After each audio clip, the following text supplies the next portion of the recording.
Today we're going to talk about no-till gardening. When we started Root Design, we tilled our garden. We did not discover no-till until a few years in. This year, Rosita decided to do no-till from the start. And this is kind of the story of how that went.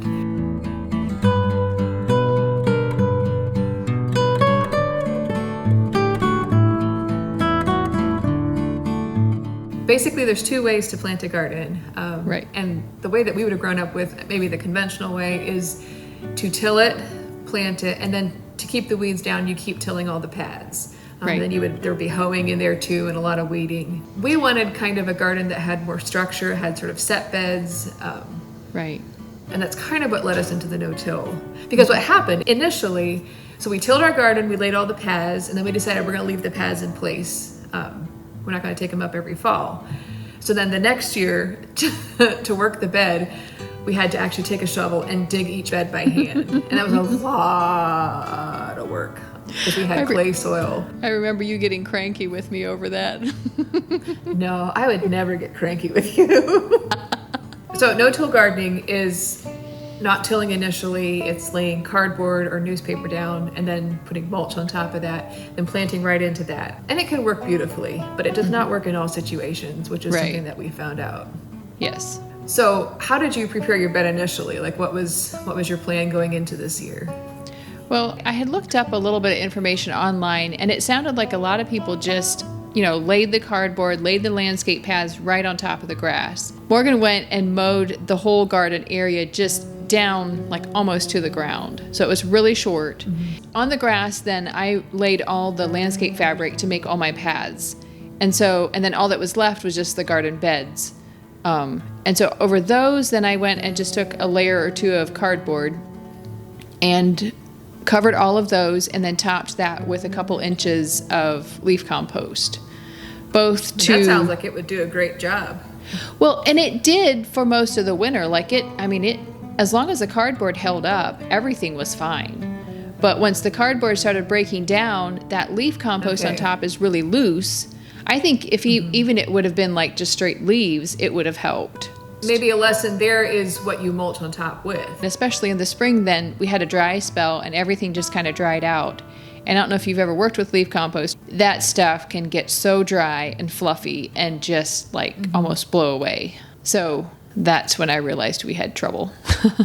I think that's one of the cases where it's better to till first, is if you have perennial weeds, because it's really hard to get rid of them.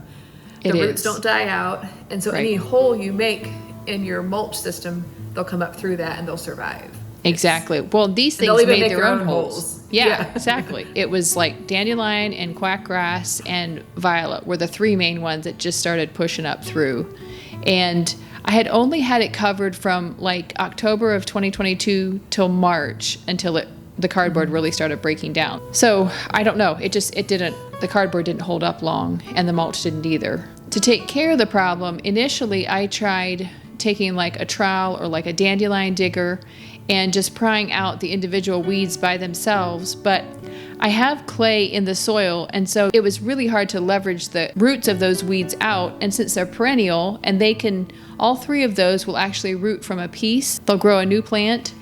And I don't know, I couldn't get all the roots out and the weeds kept coming back. And so you realize, you know what, you're going to be further ahead with just tilling and then doing the no-dig method. Kind of like we did initially. Like we didn't realize it, but that was probably the best way to start a no-till garden in that kind of soil. Right.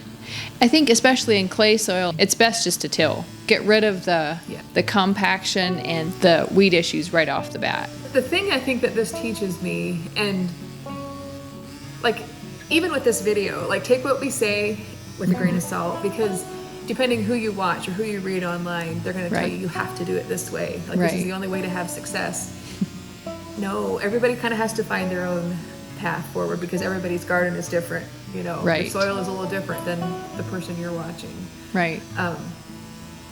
So no-till might actually work for you beautifully if you have a loose soil. What I'm excited about, so we're planning to do no-till from here on out. We have the initial tilling done. Our soil here is very sandy, and it's hard to get organic matter built up in it. Myron's brother-in-law actually has a strawberry farm patch here, and he gets his soil tested religiously. He needs to know what amendments to add to it. And he says it's so hard to get the organic matter above a 2, I think it is. And I'm not sure what the entire scale is, but I think in Ohio it was closer to 7 or something. But I think doing no-till will actually improve the soil structure and the amount of organic matter in the soil. So I'm curious to see how that works out. Right. If you keep adding compost, that will keep adding to it will keep adding organic matter to your soil year after year. Right. So then I'm curious, after you tilled your beds, did you compost, or like did you top dress it with compost then, or how did you do that? Well, okay, so we used a rototiller and then a smaller, like a mini tiller, to just get it real fine. And we have so much grass around our garden there that I just mowed and mowed, bagged it up, and put it on all the beds. And I mean, the soil looks so nice under that grass. I've been planting into the beds now. I think one thing that is easy to get to misunderstand is that you don't have to have loose soil to actually plant into. Right. If you come from a tilling tradition, it feels really wrong just to dig a hole and plant a plant into hard soil, but they don't mind it. Like that. No, I did it for all my dahlias. Eventually, the soil that's so loose for both of us is going to be kind of firm and compacted again, but that's good. Like that's how soil likes to be. So it takes a little bit to get used to that when you switch to no-till. But like when we dig the hole, we kind of dig a hole and loosen the soil a bit just to be able to pack it around the little seedling, okay? But the rest of the bed we let go. And we discovered at home, there is, like in the spring, in the end of winter, there's that freeze thaw, and that naturally loosens the soil up a little bit. If you wait long enough, it will settle back down. But if you can start planting in that little window, then that's like money. The soil is pretty loose. So then I'm curious, if somebody wants to do no-till, like start out initially, is there some way that they can do that? Like say they have perennial weeds. Is there a way to do it without having to till? Well, I've been thinking about that. How would I have done things differently? I think one thing I would have tried is doing like covering with plastic for like more than 6 months. I would do it for like a year. It, yeah. Right. And I do have a couple new beds I want to try to make that way. And then also another option would be if you don't want to wait for your grass to die, your weeds to die, you can also use a sod cutter to take off just that top layer of grass, weed, roots, whatever it is. I actually did that for my dahlia beds, and I've been pretty happy with the results. It was an easy way to get rid of the grass without having to till for just hours and hours and hours. We only have like a rototiller and a small tiller. We don't have a tiller on a tractor, so it would have taken quite a bit of time to till all of that up. So, I mean, this was not a failure. I think we learned a lot. I learned a lot too. We did initially till, but I wasn't that precious about our soil. I knew it needed a lot of help. So I was like, let's just till it right out the gate, and then I'll worry about building the soil structure. So technically we would be low till, not no till. I think we had a poll on Instagram one time where we asked people, do you do no till, do you till, or do you do a combo? And the majority do a combo. I love that because it's people, you're not being brainwashed into thinking you have to do it one way. Like just you're finding what works for you and then doing it. And part of the reason I dragged my feet so long in the spring here to actually till was I just didn't feel like taking up all those landscape paths and putting them back down. You put a ton of work into building your garden and it looked good. And then it was just my word, I have to do it all over again. So I mean, I understand that part. I may have. And that's not even talking tears. about all the glass that you had in your leaf mulch. Yeah, that was a bummer. But yeah, it was a good experiment. I think we can sometimes, say we're going to do this thing and we just like hang on to that plan and do it at all costs. But I think in gardening, as probably in all of life, it's good to just reevaluate and decide what is the best course. If I have so many weeds, well, I mean, it's okay to till, You can always try experiments, but I think it's really good to just do it with an open hand. It doesn't have to have this certain result. You can change course halfway through if you need to.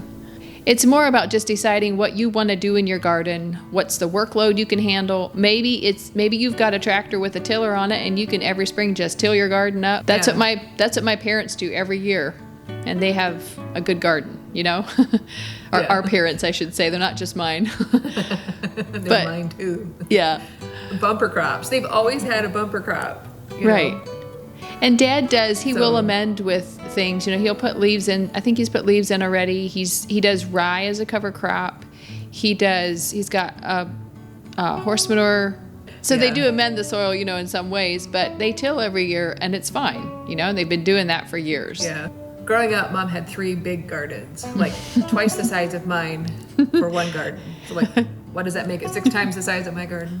And I mean, I remember hoeing potatoes and picking off bugs off those potatoes in the back garden. I honestly still sometimes have dreams where I'm a young girl and I'm like hoeing or weeding this endless row of tomatoes. It's in that front. Really good for us. Yep. But you know, they talk about how you should know where your food came from. There was no doubt in our minds where our food came from. She from was our organic garden before organic was cool. Mm-hmm. Yeah. So take away from this what you will, but I think in life and in gardening for sure, sometimes the best course of action is to do the thing you said you would not do. You've got to make it work somehow.